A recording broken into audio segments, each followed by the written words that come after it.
Welcome to our channel. While you can't completely disable Facebook's equivalent of incognito mode, you can manage your active status and privacy settings to control your visibility. Follow these steps to adjust your privacy preferences. Step 1.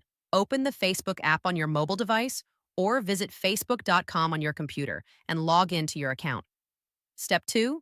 Tap the three horizontal lines menu icon, hamburger menu, to access Facebook's main menu options. Step 3. Scroll down and select Settings and Privacy, then tap Settings to view your account configuration options. Step 4. Navigate to Privacy Settings to control who can see your activity and information on Facebook. Step 5. Find Active Status Settings and toggle it off if you don't want others to see when you're online or recently active. Step 6. Review your story privacy settings to control who can see your stories and temporary posts. Step 7. Adjust profile and tagging settings to limit who can post on your timeline and tag you in posts or photos. Step 8. Consider restricting your friend list visibility and adjusting who can look you up using your email address or phone number. Don't forget to like this video and subscribe to our channel.